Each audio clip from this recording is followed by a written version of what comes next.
মা শুনুন না। হ্যাঁ বলছি, আপনার ছেলে বাজার থেকে একটা এঁচড় নিয়ে এসেছে, কিন্তু কিভাবে কাটতে হয় আমি জানি না। আপনি একটু চলুন না, কিভাবে কাটতে হয় আমাকে একটু শিখিয়ে দেবেন। হ্যাঁ ভগবান, তুমি এত বড় ধেরে একটা মেয়ে, সামান্য এঁচড় তুমি কাটতে পারো না?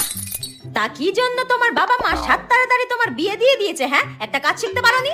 আমার মেয়েকে আমি সবকিছু শিখিয়ে পড়িয়ে তারপর শ্বশুর বাড়িতে পাঠিয়েছি, যাতে শ্বশুর বাড়ির লোকজন আমাকে কোনো কথা শোনাতে না পারে। আর তুমি কি শিখেছো? হ্যাঁ ঠিক আছে মা, যাচ্ছি। হ্যাঁ ওই দেখো, বলতে না বলতে আমার মেয়ে ফোন করেছে। সব কাজ বাজ সেরে তারপর আমাকে ফোন করে। তোমার মতো নাকি মিনিটে মিনিটে বাপের বাড়িতে শুধু ফোন করা?